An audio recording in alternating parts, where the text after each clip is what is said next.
All right, welcome to another episode of the Freezin NFC North Podcast, episode 87. Well, seventh letter kind of adjusts, as you know. Obviously, all of us are going to adjust and to the Lions being favorites. Seventh letter, where can everyone find you again? Seventh letter 4 on Twitter X. Same OG on Instagram and Facebook, and on top of the NFC North. You heard me. You are right now. So we'll see how that pans out in 2024. And we are joined once again by Adam Karnick. Thanks again for joining us. Where can everyone find you as we get started? Yeah, thanks for having me. I appreciate the invite. I am on Twitter or X, whatever you want to call it these days, at Adam_Karnick. And then you can hear me every Monday night on Spreaker.com, part of IE Sports Radio, Chi-Town Weekly, breaking down all things Bears and getting into some Cubs and White Sox season previews too. Opening day tomorrow. So yeah. A lot of stuff with that. For me, it's hard to really get into baseball until you get further in, but you know what? Bring on Chicago sports. I'm all about that. And, obviously you can find me on NFLOutdated on Twitter X and on YouTube. And you can find us also on Freezin 4 Pod, FREEZIN 4 Pod on the TikTok, and a lot of great clips from the show on there. I got to keep up more. I got to put more on there. We got plenty of stuff on there. Also, we had a throwback from one that I got to put on from last year, seventh letter, where Shelby talked about Vikings, the free agency, and how she knew one. We got him now. Yes. And who is that again? He got his life together, Mr. Mr. Davenport. Yes, sir. Yep. So, and hopefully we'll have the good old Rev Trev coming on, NFL coming on soon with this Packers content. And I don't know, those Vikings, they keep ducking us, Yeah. We see what type of winners they are, Yeah. They're sticking around there. They are, I didn't want to go there, but hey, you can't find them when they ain't winning. Hey, yeah, that's all right. Well, and they probably not gonna do a lot of winning this year anyway, right? Nope, so not at all. I'm good with that. Well, let's just kind of get started. And obviously, having another Bear fan on here is, it warms my heart, especially when it's you, Adam. And we've talked a little bit about the Justin Fields trade and stuff. And what were your thoughts on that as we get started, and just kind of, maybe looking forward then? Oh my gosh, where to start? Where do you want me to start with the Justin Fields trade? I mean, that's been the saga since week 18 ended back in January, was how that was all going to go down. Can we pretty much just, put to bed any of the Packer fans or the Bear haters that make fun of Fields because Bears only got a 6th-round pick, and just say, there's more play to it, right? It's not just like, oh, he stinks, he's this and that because it's only a 6th-round pick, right? There's more to it, right? It's such a nuanced thing. I will say in deference there, the Steelers absolutely played that beautifully. They had the interest. They were willing to wait out Ryan Poles. They knew what was coming and knew that if they stayed patient, the price would come down, and it did. So I want to give props to Omar and the general manager in Pittsburgh and the Steelers organization. They played that very well. Fields is easily the most overqualified backup quarterback in the NFL right now. He was a fringe top 20 quarterback in the NFL last year. NFL.com came out with their rankings for, can you believe it? There were 66 quarterbacks that started last season. 66. That's an insane. Didn't the Vikings have like 30 of them? They were roughly half. Yeah, they were. I don't remember the full rankings, unfortunately, but Fields was 20. So take that for what you will. That's a starting court. That's starting in the sense that he's in the top 32. So to see him as a backup, he's incredibly overqualified to be a backup. But I kind of get why there was not the huge return that we thought at first might be coming for him. I kind of get it. I don't like it, but I kind of get it.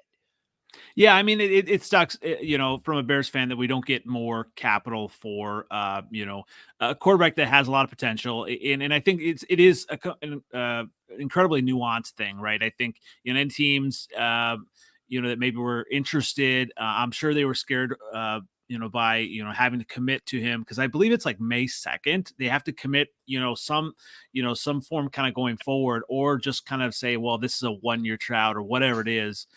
So there's so many things that play into it. And so, obviously when Packer fans come at me and say, Jordan Love Justin Fields is a bust, I'm like, no, it's not the case. The Bears did have a luxury, that number 1 pick. And, if they hadn't had the number 1 pick, maybe if they had that second or third or fourth pick, things might be different. Absolutely. You want to follow the butterfly effect all the way back. If Houston doesn't beat Indy the final week of the 2022 regular season, and give the Bears the number 1, thereby giving the Bears the number 1, they're not able to then execute the trade with Carolina, which thereby doesn't give the Bears the number 1 pick this year. You take that butterfly effect away. If the Bears just had number 9, absolutely, Justin Fields is still in Chicago. He's still the starting quarterback. He's still there. He's still the guy. Circumstances changed. It is what it is. The circumstances changed. He had every opportunity this season, and like a lot of his career in Chicago, Justin was a victim of circumstances beyond his control. No matter how well he played, he couldn't change the fact that Carolina was gifting the Bears the number 1 overall pick, and there happens to be a guy that for 2 consecutive years now has been considered a elite level prospect at quarterback. And it's just the way the timing shaped up. Yeah. And I wanted to bring you in on this 7th letter a little bit with Caleb Williams. Obviously now Chicago media, everyone's kind of assuming that he's going to be the pick. Like, are you at all worried about, facing him, this year? Yeah, y'all still don't have a left tackle, so I'm good. Okay. Oh, we'll keep that in mind then for when we talk about the draft. Yes. Yeah, you need a left tackle. If y'all don't get a left tackle, I ain't worried about him. Now, if you get a left tackle, then I'll be a little bit more worried. He is a little, I don't know. He hasn't. He's a great prospect. The tape shows a lot of great things, like a lot of just flashes left and right. But I don't want you to. But when it's time to play football from the pocket, he's not as good. You know what I mean? When he improvises, he's a lot better. But honestly, like. That's football. That's the way the league is now. Defensive ends are much faster. Defensive tackles are much faster. So a lot of plays come from outside of the pocket now in the NFL. So he'll probably his skill set transitions well in that aspect. But when he has to do it from the pocket, the layups, let's see how he does. And but he's better than Justin Fields to me. Like he'll be better there. He has a lot more confidence. He got the moxie. That stuff that Justin Fields didn't have, like that I think you need to be a leader in the NFL. Justin Fields doesn't have. He's a humble guy, and just the demeanors are different. I don't think Ryan Poles looked the most confident this week when he was speaking. He kind of looked like, when they asked him about Justin Fields, I don't know if he if the Steelers robbed him or if he wanted to do right by Justin Fields. I don't know if that's an excuse or what he really felt. If the Bears is his main, if it's for the franchise, then a 6th-round pick for Justin Fields isn't a good trade.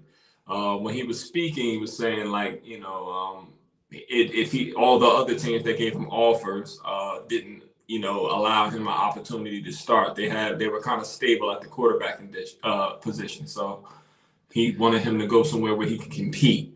And if that's the truth, kudos to him, because Justin Fields deserved that respect, because I don't think they respected him that much this year in Chicago or the team that he put together for him. He didn't give him much to work with. He gave him a sucky coach in the Eberflus. So I hope he does well and he kicks y'all ass for the next 10 years, because he deserved better than what Chicago gave him for the talent that he possesses. So I hope he does well over there in the AFC, for real. Yeah, I mean, I did you want to take this one, Adam? I mean, I will still defend Justin Fields for as long as he is in the NFL. The episode that I did of my show, right, like the trade went down on Saturday, and I had a show then Monday night, and I opened the show with that, obviously. And when I concluded that segment, I told him flat out, Justin, go be the best quarterback the Steelers have ever had.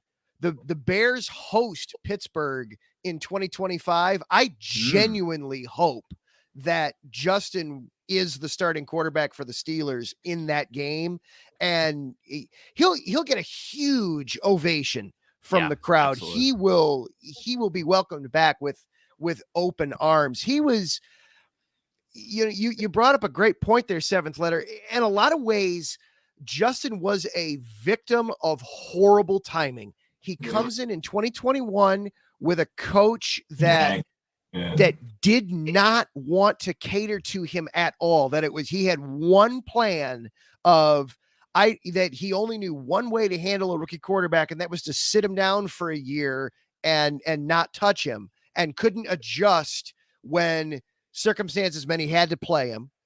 Then in 2022, he's got a new coach and a new general manager who are actively tearing down everything around him because the Bears were in such a horrible shape as a franchise. And then in 2023, he basically had that 1 year to try and show everything that he could. And he wasn't able to take full advantage. He just wasn't, unfortunately. Well, what I was going to say on that as well, like I think they showed their hand last offseason that they didn't really trust him anyway when they were trying to change his footwork and all of that. I think that was another disservice. And it's just like, okay, you can't try to make this man into Aaron Rodgers. He's just not. Use the skills that he has. And I think that's the frustrating thing, yes. I mean, and that's why Seventh Letter I held on for so long with, being a Fields, what they call me, a Fields or Justin sexual is what they call me. I never said it. The other guys, the other ones. I never went there. I never went there. Oh man, I gotta borrow that one. I like that. Yeah, I never went there with him, man. I know he's sensitive about Justin Fields. I'm sensitive. I gotta send him to his house for his birthday, so he loved Justin Fields, man. But there were so many. Yeah, there were so many. Just flashes. You see different things, and it just it really does stink. I think to not see that come to fruition, and so hopefully, I wish him nothing but the best. I mean, obviously, kind of like a Jared Goff situation, or Matthew Stafford type of thing. You kind of, they leave the franchise. Hopefully he, Mike Tomlin, just a fantastic coach. Like, and I've said this on the show before. It blows my mind how many Steelers fans I talk to that are ready to be done with Tomlin. I mean, like it blows my mind. It just blows my mind, So I like him as a coach, and I think he'll be able to get the most out of Fields. And then obviously you got a lot of Packer fans coming at me, and bring it on. I'll take it all. And saying, well, he is going to be a backup for sure. I'm like, well, Tomlin kind of walked that back a little bit. I think he's open to competition. Yeah, and Russ may be the starter for most of the season. We'll have to see it play out. But I think if they see the talent they have, and I think maybe this start is good for Justin as well, right, Adam? Oh, you're going to a franchise that hasn't had a losing season in 20 years. Yeah, that right there is a huge different monster. Right. Yeah, a bad season in Pittsburgh is 9-8. Yep. That's a terrible season.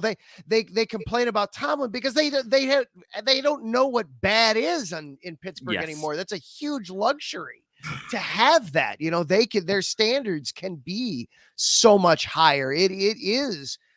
Hey, it's not just good enough to make the playoffs. We need to win playoff games in Pittsburgh. And for Justin specifically, being behind Russell Wilson, even if it is temporary, man, Russell Wilson is what Bears fans hoped Justin would grow up into when he blossomed and matured. So if I know there's concern about how good of a teammate Wilson will be. There was some bad stuff that came out of Denver once they got rid of him. They're like, teammates were like, yeah, you couldn't get a hold of him. You had to go through 3 other people in order to get a hold of Russell Wilson. He doesn't, so there's questions there about that. If Russell Wilson is willing to play the mentor role to Justin Fields, I genuinely couldn't come up with somebody better for him to be learning from. So that's a fantastic situation. Just the culture, the history, the city, and then the quarterback in front of him. That's a fantastic situation to be in. You hear that a lot about him too. Even when you hear like the old Seahawks players, like that he won Super Bowls and went to Super Bowls with, they say the same thing about him. He's another one of those Kirk Cousins people that I don't like. You know what I mean? Those fake nice guys, those fake good guys that I was, talking to y'all about, Yeah. He's one of those. I was talking to my wife about him because he bought his wife all these goddamn balloons, and you think that means something. I'm like, nah, he's not as good as a guy as you think he is. He's a clown. Russell Wilson did? Yeah. He bought Sierra all these balloons. It's their anniversary. So it's like the biggest set of red heart balloons you ever saw in your life. It was irritating because I don't buy my wife all those goddamn balloons. It's almost like he's trying too hard. Right. Yes. Right. The Kirk Cousins stuff that I was talking about. So this is why I have a lot of confidence in Justin Fields, maybe reaching that 51% was if whatever it is, starting threshold. I think, Justin Fields, he knows this is his last chance, right? To really prove himself. Oh yeah. And I mean, he was really, working hard as a Bear. I think he's going to outwork Russell Wilson. I think Russell Wilson, still has talent, but his everything's kind of divided, right? Like, he's wearing his turtlenecks, like as I said in my one video, and just kind of, so I don't know. I mean, kind of segue to that as well. I mean, a lot of people have concerns about Caleb Williams because of, how flashy he is a player, is as a person. Do you have any of those kind of reservations about Caleb Williams kind of off the field at all, Adam? Oh gosh, no. He's incredibly polarizing. I get it. The fingernails, the pink phone, the flash. He's a 22-year-old kid that, unlike so many other college kids, he's already been making money for 2 or 3 years, thanks to the NIL, thanks to the new environment that college athletes are in.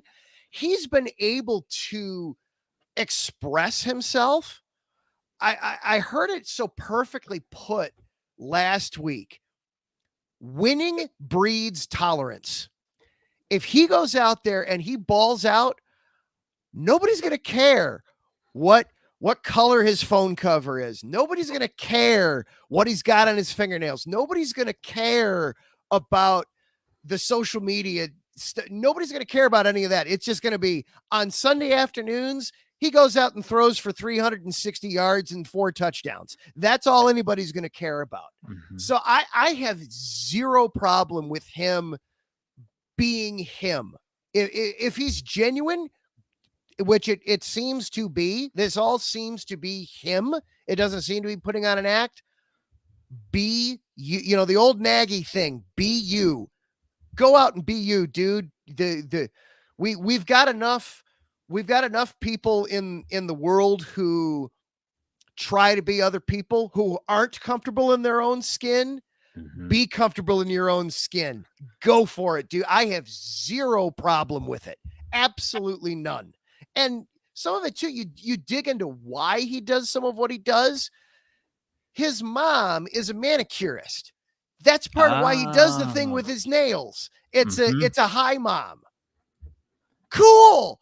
Awesome. That's pretty cool. That's neat. That's a little bit of flash. Oh, he went over to the stands. You know, they lost a big game and he went and cried in his mom's lap after they lost. Dude, Michael Jordan used to weep tears when they'd lose in the 80s. There'd be buckets under him to catch the tears. It means he takes it personally when they lose. I got no problem with that. You know, okay, it's in mom's lap. Okay, fine. He's a kid. He's 22. Who of us wasn't doing interesting things when they were 22? You know, we've all got those interesting things in our past. You know, I got zero problems with any of the off-field stuff with Caleb. He is a young man being himself. Good for him. You know what? 7th letter. I think I needed this. I feel like this is an intervention. I feel like, Adam has me wanting to go out and buy a Caleb Williams jersey and take it to the draft. Well, wait till he picks a number. Tell Justin on you. Well, I am going to the draft, and I still have my Justin Fields kind of sweatshirt, and everything and I'm trying to think if I want to wear it or not. I don't know, Adam, but you got me kind of pumped up about Caleb Williams a little bit. I'm trying not to be. It's just I hate it when all you hear is all of the good things, right? There has to be something that he has to improve in. And I think I'm starting to hear that a little bit now in the media as we get closer to the draft. Because when everybody kind of regurgitates the same thing, generational, he can make every throw. Okay, he can. But let's just see what he can do, and let's see where can he improve. And I think that's part of it. The biggest thing that he's gonna have to improve on from what Justin Fields did is beating the Green Bay Packers, and that's it. Just is what it is. And as a Bears fan, obviously I think I'm Team Caleb. If the Bears pick him number 1, I'm Team Caleb all the way. But he still has to prove himself. This team was 7-10. They've got Keenan Allen. They've got a lot more around him now. So he's in position. Beat the Packers. Just do it. I mean, that's kind of rookie your expectations. That's a lot, Adam, isn't it, for a quarterback though? It's the bare bones basic of any NFC North fan is just beat the Packers. Just for God's sake, beat the Packers, please. Just beat the Packers. If do you genuinely want to hear some weaknesses on Caleb Williams? Yes, absolutely. Okay. There is concern, and this is a little similar to Justin in that he does need to speed up his processing, which that's a very common, any rookie quarterback, that's a common thing is the game is so much faster that you've got to speed up your processing a little bit there. His footwork is good. It can always be better. So you can always make your footwork be better. And this is not so much necessarily a Caleb, but more of a college. He's coming from Air Raid, which is a simplified version of West Coast. So he is going to now have to, you've had the you've had the kids version of Monopoly. Now it's time to start playing Monopoly. So that's going to take time. But with that being said, when the Bears were interviewing him at the combine, he was sitting there taking notes on them. He was regurgitating stuff off of their playbook. Eberflus let slip at the owners' meeting this week that they have already started giving him pieces of their playbook so that he can get a jump start on that. But there are things there, he does have to speed up his processing and his timing. He does need to work on his footwork a little bit. He does need to adjust to an NFL offense and a lot of the common things of understanding what NFL Open is versus college Open, some of those kind of things. As for Justin, yep. Oh, for any NFL any rookie quarterback, those are common things. For him, expectations this year, absolutely beat the Packers. I don't care who the starting quarterback is, beat the Packers.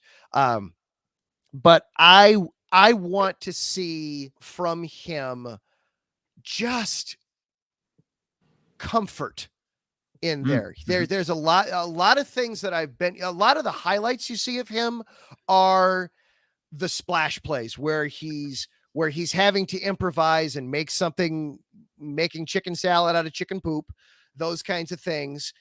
But he really can. There's people have put a lot of these together, and I've been very intentional in trying to find them when I look for them. He is a willing passer in the pocket. He is willing to go back there and do that. And he talked about that too, where I think it was the interview with Steve Wyke that he did at the pro day for USC, which that for him was the easiest cakewalk you're ever going to have. He was there just to support everybody else in a USC uniform. He knew he already had aced the test, but they brought up the running and he said, he doesn't like to run. I don't like to run. I want to throw. I understand that that's how I'm going to make it in the NFL as a thrower. So I like hearing those things, and you can find where he's doing that and doing that very willingly. And even when he's under pressure, he keeps his eyes downfield and he's constantly looking for that receiver, which is, you've got to do that. You've got to do that. Keep those eyes up. Don't let your eyes drop, especially when he's only 6'1", maybe, depending on whose measuring stick you use. Adam, you're turning me into a believer here. I'm almost ready to have the Caleb Williams jersey in my cart. I'm not ready to press buy yet. But evidently there is another quarterback that everybody's fallen in love with, and I have no reason, no understanding why. 7th letter, JJ McCarthy, Vikings. Really? Yeah, go ahead and do it. Go do it, Minnesota, so you can keep on crying. Everybody gonna beat Minnesota this year. I just don't understand. I mean, you see all the, where he, has some good, hit some passing lanes and everything like that. And I think he's 6'3", so he's bigger than Caleb, right? But I just, I don't know. I mean, Michigan had a great defense. They had Blake Corum. Are you a fan, Adam, at all? Well, I mean, he grew up a Bears fan, so he's got that going for him. He's from the burbs, so he's got that going for him. Bears fans would set everything on fire if JJ McCarthy is the first pick overall. I guarantee you that would be there are some fans who are actually calling for it, which is mind bending. There are. Well, you find you search, you look for something long enough on the internet, you'll find it. Yeah, especially on Twitter. And Facebook too. That's where I do a lot of my damage is there. And man, you can find all kinds of fun in there. But I think his floor is very high. I think McCarthy has a very high competence level. He will be a competent professional NFL quarterback. I do wonder what this, but that's that damning with faint praise. Alex Smith was very professional. Kirk Cousins is professional. Neither of those guys are getting you to a Super Bowl. And I wouldn't want, if I was a Vikings fan, I wouldn't want them to trade 23-11 to get up to 4 and then go ahead and pick him or whatever. I'm with you, seventh letter. Bring him on. Bring JJ McCarthy. Bring him in, please. Yes, bring him. Yeah. You should stick with what you got, I guess. They can pick him up at 11. I'm sure he'll fall there. He's not going to be. I think honestly, because the reason why they're going to pick him so high is because I think he's only 20. Or something like that. He's very, very young. So they probably think with his tools they can develop. He could sit for a year and they could develop him and everything. But from what I saw from the Michigan games, I wasn't impressed. He was very regular. They had a real good running game. He hit behind that real good, Corum was outstanding this past season. I went to the Big Ten championship game as an Iowa fan, and it's crazy because they didn't have a couple of their best players out, and they still struggled to move the ball. Even with Blake Corum, even with that line, Michigan struggled. And Iowa had one of the best defenses, right? But then they had Cooper DeJean wasn't playing, and there was another defensive lineman that wasn't playing, and so they struggled to move the ball. And the only reason they started to get points and touchdowns was because of the turnovers from the Michigan defense, and so I think, I think it's going to be interesting just to see what they do in the draft. But obviously the big thing, and it obviously came out as well with Justin Jefferson. It sounds like he is, maybe he's just saying everything he needs to, right? He said he's excited to mentor a young quarterback, but we'll see. Hopefully, if I was that front office, I would go in and, Justin, who do you want? Tell us who you want. We'll go with that quarterback. Man, the African is going to get fired if he don't get some better draft picks. They can't draft for nothing in Minnesota, for nothing. After the first round, it's nothing. After Addison, the next best player was an undrafted player. That's all they got. They don't draft well at all. They never play. They're not building the team correctly there. They got the offense is explosive, but that was things that was there, kind of like Hockenson and everybody else was there before, if I'm not mistaken, other than Addison. So it's nothing. When they traded Cooks last year, they became one-dimensional and easy to beat. They started winning a few games when Kirk Cousins had to throw to somebody else after JJ got hurt. It's just not they couldn't stop nobody after people found out he was blitzing every play, or he's either blitzing or pushing everybody back. After people figured that out, they lost. They got blowed out the last 3 games. So it's not a good. They don't have the personnel on defense. They might have gotten a little better on defense, but now they don't got a quarterback, so they just switched the other way. I ain't nobody worried about Minnesota or just in his contract. Whatever, he could throw the ball at him 1,000,000 times. He got 2,500 yards this year if he wants to, but they ain't gonna win. When he was having all those catches at the beginning of the season last year with Cousins, they was 2 and 3. So they wasn't winning. It's just that Kirk Cousins was throwing to one man. And that's how they can be. That's why I never feared the Vikings, because who's getting the ball. And if you keep JJ out the end zone 2 times, you can beat them. It is what it is. It's the same thing. Now they don't have a quarterback. Mm-hmm. So that's going to be rough over there, because Justin Jefferson ain't going to get the ball like he want to, because he got Sam Darnold there now. So it's nothing to worry about in Minnesota. Now, I do want to bring up a player that they do have, but not necessarily from a Viking perspective. But Adam, I want to bring this one to you. So, Aaron Jones, obviously signed with the Vikings, but the angle I wanted to take here is what I'm hearing, and this I feel like Packer fans do this, right? And obviously we're piling on everybody that's not here, so that's the fun part. Mm-hmm. So I feel like Packer fans, once they lose one of their toys, they're like, oh, we didn't want him anyway. We didn't want him anyway. So obviously they signed a younger running back that they love. But are you buying the Aaron Jones is wash, not that good, Adam? I don't like, I'll put it this way. I don't like that the Packers now have Josh Jacobs. I'd rather they had Aaron Jones. I'd rather they keep it that way. Wow. Okay. I really don't like that the Packers signed McKinstry from the Giants. It was like, or McKinney. Yep. Yeah, McKinney, excuse me. That was like, wait a minute. That he was supposed to be coming to Chicago. What is Green Bay doing involved in free agency here? This isn't how this works, guys.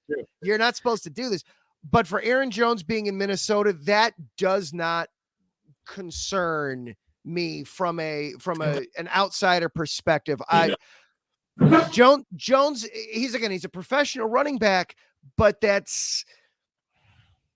running backs are not.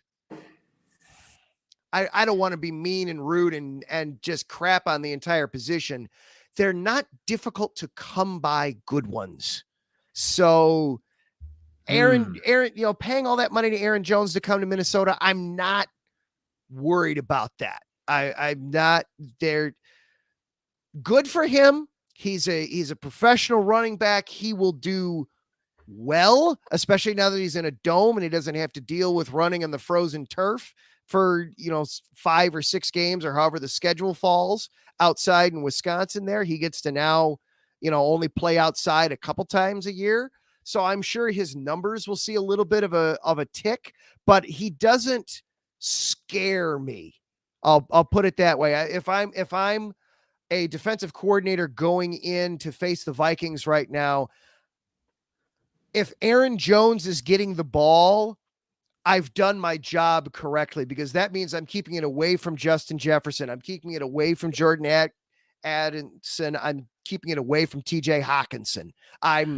Go ahead, feed him the ball. Of the weapons, he's the one that's going to hurt me the least. Okay, maybe I'm in the minority then, because obviously Josh Jacobs, I going back and forth on Twitter with a lot of Packer fans who love Josh Jacobs, and obviously both of you do as well. I'm not as worried about Josh Jacobs, right? Obviously Packer fans come in and say, well, he was the best running back 2 years ago. I'm like, okay, is this 2021, 2022 again, or what are we doing? It's 2024. He's had injury history. He's got a lot of wear on his tires. So I don't know. I mean, look, just thinking about how, good Aaron Jones did against the Bears, coming out of the backfield.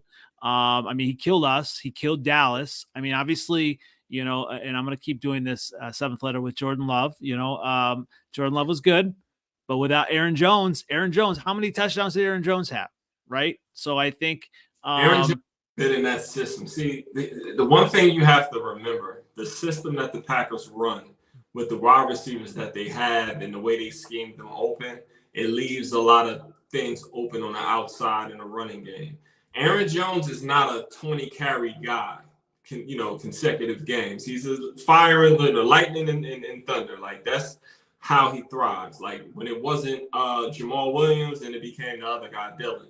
So he's the lightning in that, and he's not a every down back. He's not that. He fumbles a lot. He's always hurt. I think that was a lot of money for them to pay him because he's always injured. I don't really get it. I think it was basically a smack to the Packers face, to go to a team within the division. But Aaron Jones was good in that system. They find ways to get him out in space, and he does damage because he's pretty quick. He's fast. So, and he's good in the pass game. But that doesn't really, he's not Josh Jacobs. Honestly, I think the Packers lost something by losing Aaron Jones too. Because with Josh Jacobs, we know what he is, between the tackles. He can get wiggly on you, but he'll have to carry the ball a lot, and chances are he'll get injured at some point. So I'm not really, doing that kind of show their hand a little too much. And I don't really see another back on that roster that's like Aaron Jones. If they kept Aaron Jones and Josh Jacobs, I'd be a little worried, because that lightning and thunder is like what we have with Montgomery and Jahmyr Gibbs. It makes defenses have to worry, and especially if your back is able to do both. You know what I mean? Run between the tackles and catch in the passing game. That's scary to defenses. That speed on the outside, the Packers will miss. Probably not as much as the Vikings miss Cooks, but it'll make the team a little bit more predictable and easier to guard. Because they're going to try to run this zone scheme again. Remember, when they were doing the zone scheme before, like the running game wasn't working. When they finally started blocking, regular blocking, and then Dylan became a little bit more productive. It's a great offense to be in for the Packers for the passing game, and with a speedy back, it can get a little scary back there. I don't think that the Packers will be as scary without Aaron Jones. Aaron Jones kind of carried them in the playoffs. If we're being honest, it was him and Love, and I guess just Aaron Jones kind of kicked on the San Francisco 49ers ass too. You know what I'm saying? Mm-hmm. And then they put the ball in Love's hands and he threw it to the other team twice. What are you going to do with that? So he was a good Packer within that scheme. I don't know if it'd be that effective on the Vikings. I'm not worried. No, not at all. He can go over there to them sorry Vikings. You're in that same kind of camp then, Adam? A little bit. I'm in that same camp. Part of the Josh Jacobs for me also is I think about the way, obviously from a Bears perspective a little bit, the way the Bears are constructing their defensive line. Jacobs is definitely more of an inside runner, and the Bears are trying very hard to construct the interior of that defensive line to be more of a pass rush. And so I could see Josh Jacobs, that bruiser can really hurt a defensive line where you're more worried about getting to the quarterback and you stop the run on the way to the pass. Having a bruiser can be a problem if you're relying on TJ Edwards and Tremaine Edmonds to take on a bruiser at full speed, full barrel gunning down on him, that can be a problem. You're going to have to build up some momentum there and have some of those, those hard collisions. And that's going to be happening 5-6 yards down the line. So that's another reason for me that I'm a little more trepidatious about a Josh Jacobs than an Aaron Jones. With the Vikings, it's if Aaron Jones has the ball again, that means Justin Jefferson doesn't. So I'll take that win. Yeah. Well, Mike, Sports Vibes actually says great addition to the Vikes. Obviously we'll kind of see how that all plays out. Seventh Letter, I did want to touch on here. Obviously, Lions stuff. Division wins over under kind of came out here, and 10.5 for both the Lions and the Packers. What were your thoughts on that, Seventh Letter? Since I think you're at 13 wins, aren't you? Yeah. I'm at 13. Way more. Yeah. I'm not realistic at all, bro. No. No. I think we can. I see games we can win, probably closer to 11, 12, but I'm going to take the over. I'm taking the over. We probably get over 10.5. But I can see us giving a game to somebody, maybe 2, because we tend to do that from time to time. So I can see that happening. But we're a better team, and so are the Packers, and so are the Bears. So it's gonna be we're gonna be like the new AFC North. You know what I mean? Like the NFC North is gonna be tough, and that's gonna make us real formidable in the playoffs against the 49ers and the Cowboys and all that. Like we'll be all right. No, we shouldn't. We should not have gone all in on. No, we shouldn't have. No, we shouldn't. No, we shouldn't. I'm good. You're good. In Houston now. I did not want him. No, I don't want him. Yeah, I don't know. Never done nothing to me. Like I got an offensive line, and some people do. So I seen him disappear a lot of times. Like his pass rush win rate is not that high. He does get a lot of sacks though, but he's not. He all right. He's all right. I'm not a Danielle Hunter fan at all. At all. I did not want him. I did not want him. I did not want Jarius Sneed. I don't want nobody. I want to give the money to Amon-Ra St. Brown. I want to give the money to Elaine McNeil. I want to give the money to the people that as the foundation of this team. When you start going outside and paying them the money that's supposed to be given to the players, I gotta pay Panay Sewell in a year. Yeah. You got to budget that. You got to budget that. I gotta pay him. So if I give Danielle Hunter $20 million a year, no, I gotta pay Aiden Hutchinson. Like, you know what I'm saying? Like, that's real stuff. Please don't play Aiden Hutchinson. Let him walk. That would be great. No thanks. Oh, that's not happening. That's definitely not happening. I think, it's interesting, kind of thinking back, I think there still are a good number of like solid free agents still out there. I think, my Iowa guy, AJ Epinesa, I think maybe still out there. No, he signed. Oh, who did he sign with? With the Bills. He signed back. Oh, he re-signed with the Bills. Okay. Yes. Okay. So, yeah. So, it's tough. Like, yeah, you want your team to, gear up and sign free agents. But yeah, I mean, you want them to, have the flexibility to pay the players that are homegrown. And obviously the Bears have not done that in the past. Now with Jalen Johnson, they have. I think, they're starting to build that culture. Where are you at then, Adam, with the Bears win-loss at 8.5? Oh, that is, I don't bet. So, and this is a good thing because that number is basically right where I was thinking the Bears for this year is 8 or 9 wins. That's right there is where that number is. I would very much love to say, oh yeah, you might be taking a half step back because you're going to a rookie quarterback, but these other moves that they've made, that gives them a net gain of 2 steps forward. They're going to be 10 and 7. Man, I'd love that, but that I just don't. The NFL is such a week to week. It's not only who are you playing, it's when are you playing them. If That's it's raining or if it's raining and something stupid what happened to me against y'all the second game when it was raining or my little hand quarterback couldn't hold the ball right. Oh my God. Hey, we almost beat you in the dome. Come on. No excuses. Listen, bro. Y'all let us have it back. No, don't remember what happened in that game.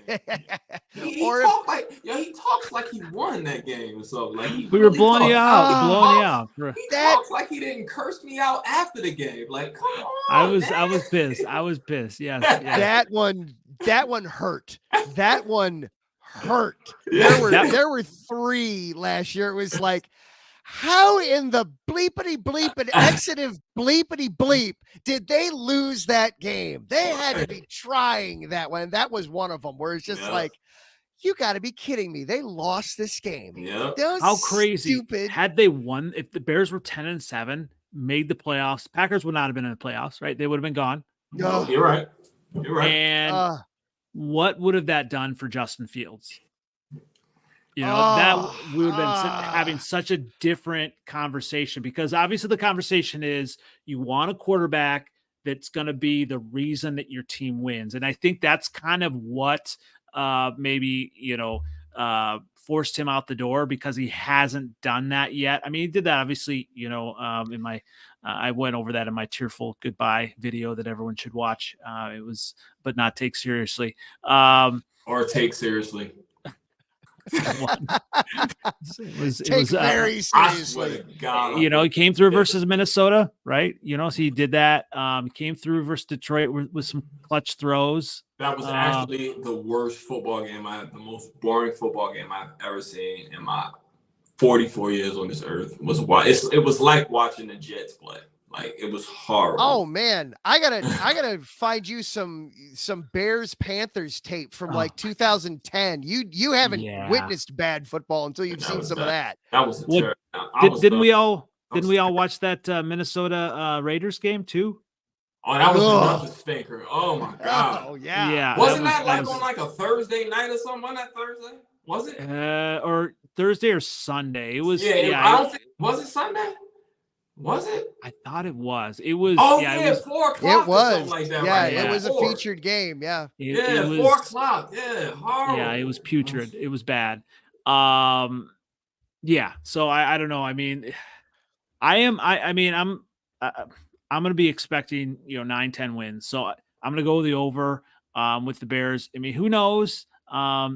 It is tough. Like, everyone is saying Caleb is going to be the best thing since, football was invented, and, like he's going to change the game, and everyone's going to want to be Caleb Williams, forever.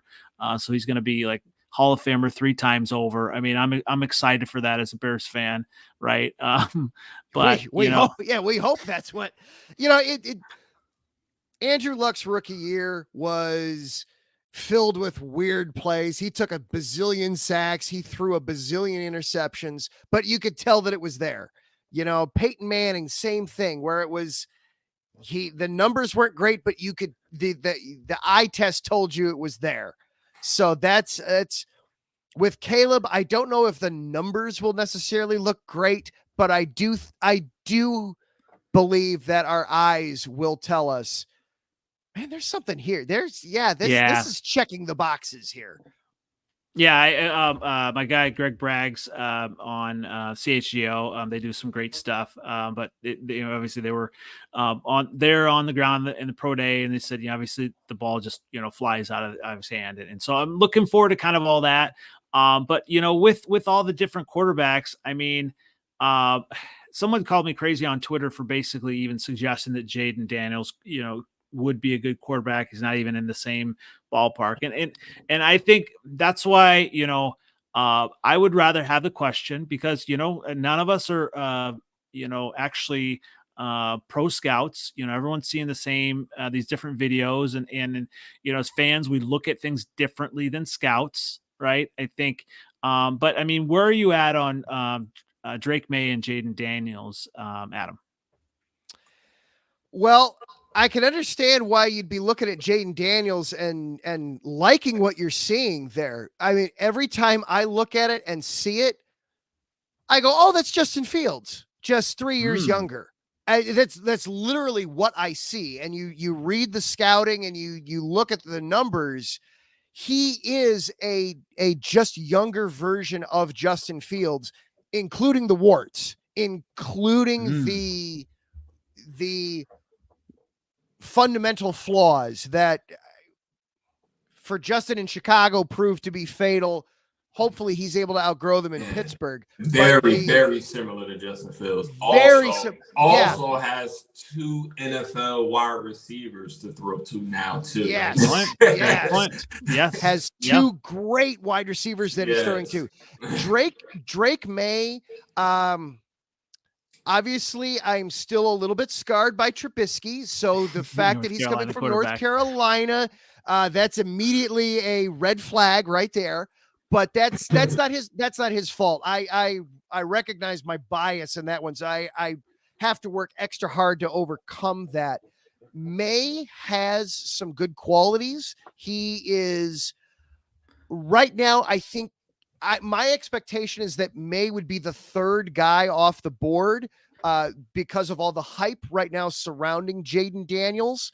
I think Drake May is probably a little more pure of a prospect, but I think both of them really could benefit from that regular sitting for a season, that every NFL general manager is going to say, yeah, we plan to sit him for a year, and then 3 weeks in he's starting.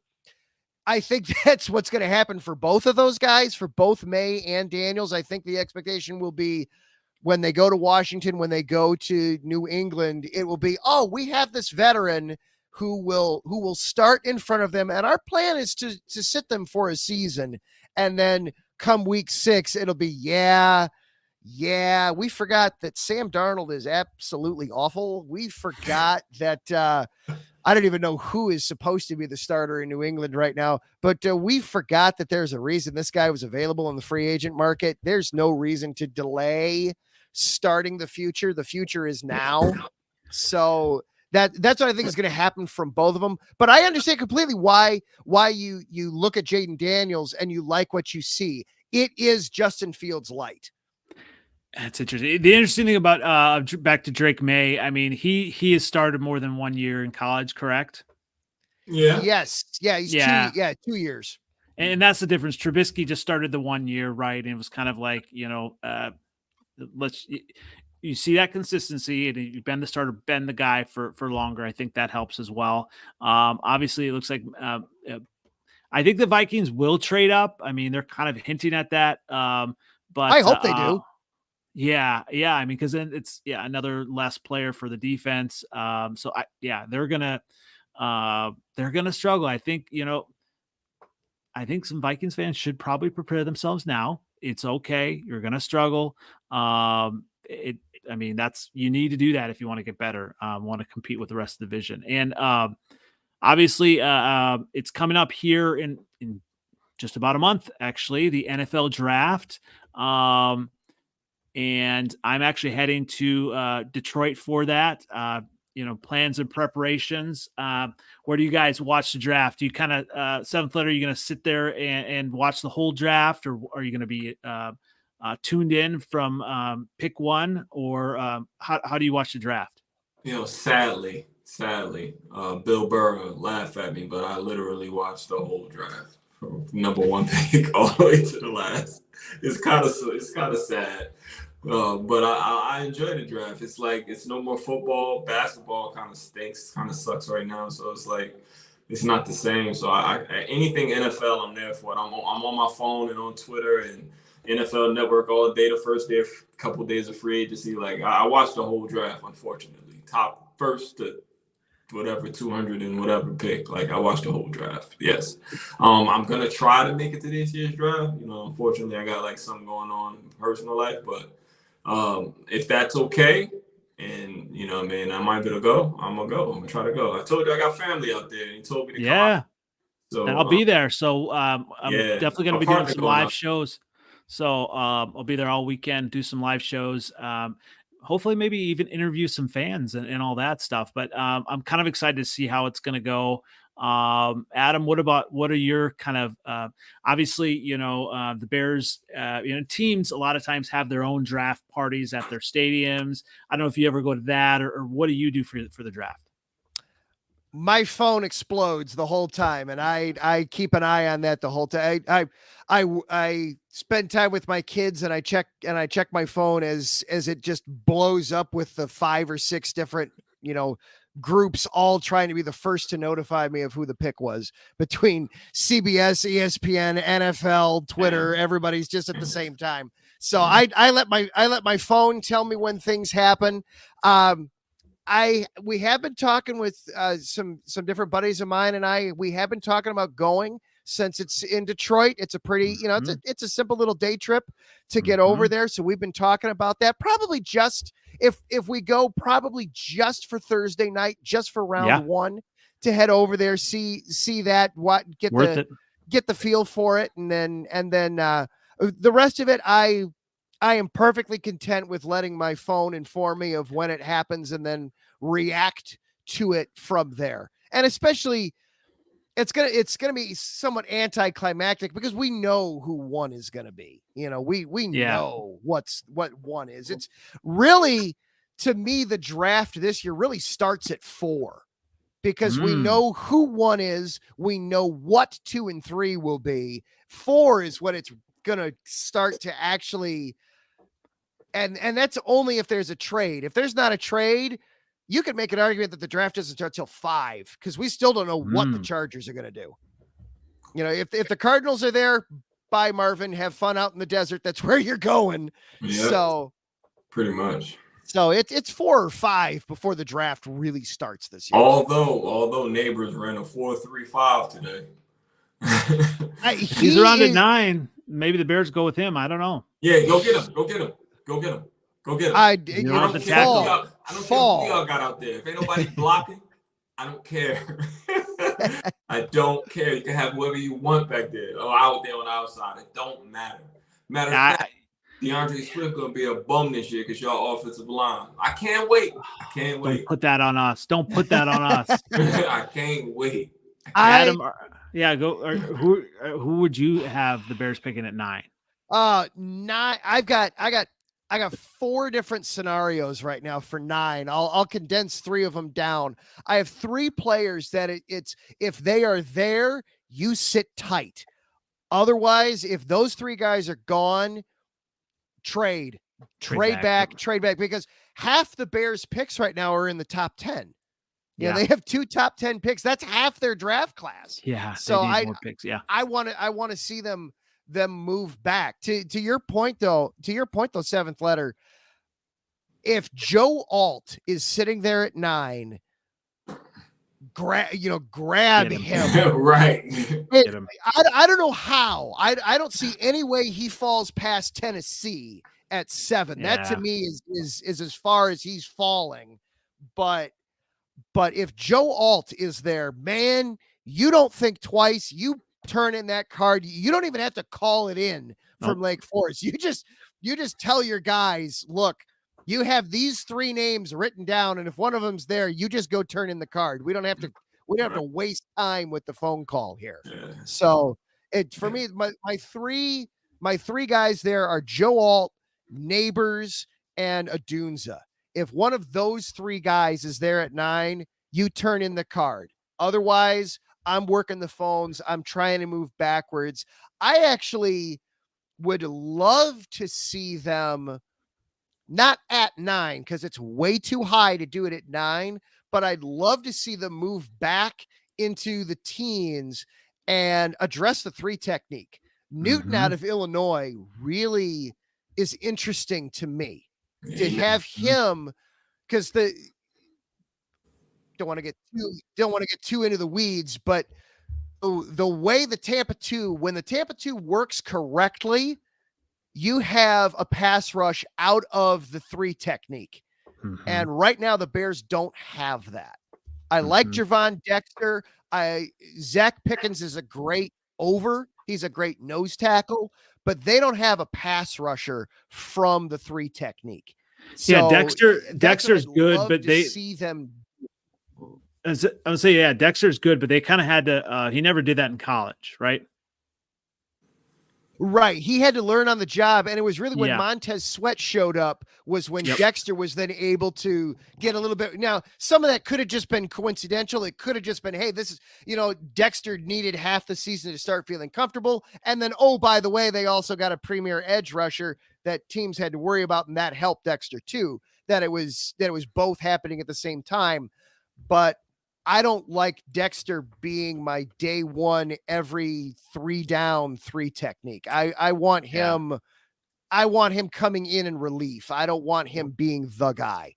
So I'd love to address the 3 technique in the first round. If they can just drop back, don't do it at 9. The value's not there at 9. There's too many good, better players. What about 7th letter, Detroit Lions draft plans? I think we've talked about this a little bit in previous shows, but what, do you see them just kind of trading back or I prefer they trade back. Because if we don't trade out, I wouldn't mind another receiver. I ain't gonna lie. You know what I mean? Wow. All right. Yeah, okay. I wouldn't mind another receiver. I think we can it's a lot of corners, wide receivers in this draft and guards and stuff. So either guard or wide receiver. I like that. I like that a lot because my boy Josh Reynolds signed with the Denver Broncos today. I saw that. Yeah. Yeah, he lost the game for us, but I like Josh Reynolds. It was surprising because he never drops those, like, ever. He's been so steady since he's the guy that when we signed him, picked him up from Tennessee because Tennessee cut him. When we picked him up, Jared Goff started to play better. He was a wonderful security blanket before Amon-Ra was. So I'm kind of sad to see him go, but we weren't going to pay him $7 million a year. Like, no, you're not getting that from us. No. So we got Peoples Jones. He's not. They're different. But I would like something more dynamic from his position to just finish those short passes and maybe like take it to the house. Like that's why we got rid of Swift, so we can get Gibbs and have something dynamic back there to take, those plays that those 8-yard gains and make them 20. Like I prefer a wide receiver. I wouldn't kick a wide receiver out of bed right now, Pauls. Like we're right here, Kaylee. We're right here. We're always here. Yeah, I'm getting jumped today, Kaylee. 2 bears, 1 lion, man. We're coming.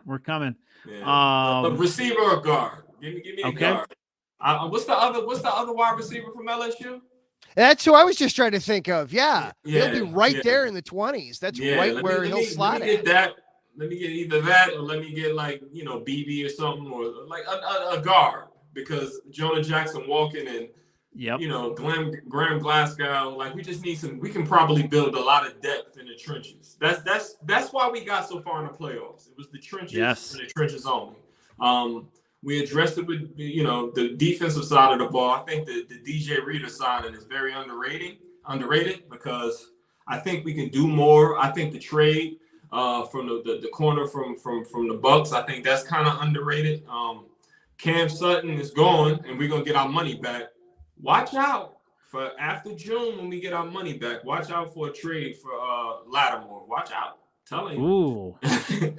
Watch out. Just watch out, because they can't pay everybody. They over the cap over there in New Orleans. So they're always watch out for that. Cap. Watch out for Lattimore, man. Watch out for Lattimore, man. We might get Well, one thing, last thing that I want to kind of touch on before we go as well.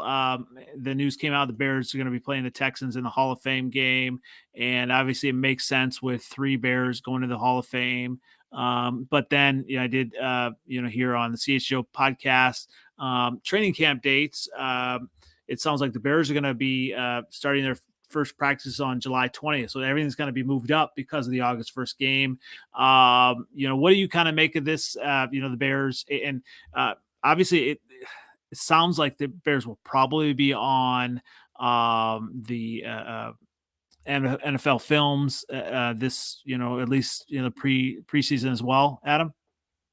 Yeah, the Bears being in the Hall of Fame game, that was the worst kept secret in the NFL this entire offseason. That the second that Hester and McMichael got named to the Hall of Fame, and I like that you included Peppers in that, because he's technically going as a Panther, but he had that wonderful career there as a Bear. That as soon as that, it was okay. And combine that with the Bears having the number 1 overall pick and it being Caleb Williams, they are a lock for the Hall of Fame game. It's simply a question of who will they be playing against. So there was, to me, no doubt about it. It was simply the formality. I do like that means that they'll be able to move up training camp, take advantage of that.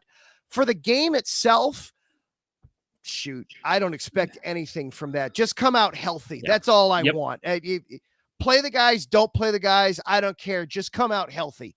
Whomever plays, don't get hurt. That's the priority 1 of the Hall of Fame game, is do not get hurt. I hated Julius Peppers.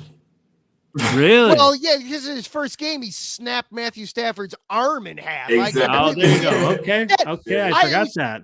My boy. Yeah. That play. On my show, when I did a little feature on the guys that made it to the Hall of Fame, I started with Peppers, and it was like, okay, his first game, I brought up because that was also the Calvin Johnson catch game. Yeah. And it was okay. Obviously, that's what everybody's going to talk about and remember. But rewind to the first half. Julius Peppers' first sack as a Bear, he literally snaps Matthew Stafford's arm in half. Yeah. That's why it wasn't Stafford throwing the Calvin Johnson play. It wasn't Stafford because Julius Peppers baned him, basically. Yeah. It was, oh my God. That's exactly. I hated him for that. Yeah. Oh my God. That game. Holy cow. It was just like, we've after got that a game, monster. Stafford changed his body up and everything, man. He was just still, he had a lot of baby fat on his head. If you see him after that, he got the chiseled jaw after that, because he had to start working out and get that fat down to make them shoulders stronger. He snapped the other shoulder the year before that. Remember? And against the Browns. Yeah, that was he came back and threw the 2-point conversion. The one shoulder. Yeah, heck of a. But yeah, that game, it was just like that play. I remember watching that. I was just out of college, I think, and I just remember watching that play, just going, "Oh my God!" I said, he just killed him. He hurt again. God. Yeah. Oh yeah. Oh yeah. And it was just like, okay, yep. Julius Peppers, you're now one of my new favorites. Oh my gosh. I hated him for that shit. Oh, I don't blame you. I completely understand that. Yeah. Oh, well, I tell you what, this has been a great episode tonight, guys. Definitely appreciate everyone coming. Just one last thing, real quick. Again, I just have to throw this in here again. JJ McCarthy, really? JJ McCarthy. Really? Really? All right. On that note, thanks again for joining us. Adam, where can everyone find you as we get finished tonight? Yeah, I am. You can find me on Twitter at Adam_Karnick, or every Monday night, Spreaker.com. My show is Chi-Town Weekly, part of IE Sports Radio. If you're not able to listen, it's live from 7 o'clock to 8 o'clock Central Time on Spreaker.com. If you're not able to listen live, there's a chat room just like in here. We interact. We have a ton of fun. If you're not able to listen live, Spreaker.com, Spotify, YouTube, Apple Podcasts, all the full realm of anywhere you find podcasts, you can find the show. I talk Bears, a lot of Bears. I talk Bulls. I talk Cubs, White Sox, Blackhawks, Connor Bedard, baby. I love it. He's getting me through hockey because the rest of the Blackhawks suck. I was going to say, I give you credit for talking Bulls because I just, I can't it's care painful right now. Yeah. It's painful. It's painful, but yeah, I pay attention. All of your everyone like and subscribe, all of your socials. It sounds like just like a smorgasbord, like a Thanksgiving dinner. So, eat up all of Adam's stuff. Gotta love it. Where can everyone find you, Seventh Letter? You can find me again at the top of the NFC North. Twitter X, 7th letter G, same OG. 7th letter 4, my bad. Jesus Christ. 7th letter 4 on Twitter X, same OG on Instagram and Facebook, and on top of the NFC North once again. Hey, it's okay. Philadelphia, Pennsylvania. Let's go. Oh, it's okay. It's been a long week. You and Cam Sutton hanging out, as well. So. Yeah, man, high, and getting high, shooting up, whatever the fuck you're doing. And last week destroying your helmet. Well, hopefully not the helmet, just the case, right? Yeah, I think my daughter broke it and didn't tell nobody because when I lifted it, just exploded. I don't know. that was glorious. That was glorious. Oh, it was glorious. Well, everyone find me on NFL Outdated on Twitter X, on YouTube, every Wednesday night, 9:30 CST here. Also on TikTok, Freezin, FREEZIN 4 pod. And, lots of great clips going to be on there as well from this week and previous weeks. Definitely follow us and all of that. And looking forward to next week. We're coming up close to the draft, so lots to talk about still. Definitely appreciate everyone coming on again. Once again, this has been the Freezin for NFC North podcast, free agency and draft storylines. We'll catch you again next week. Thanks, everyone. All right, y'all. Be safe. Yep. Absolutely.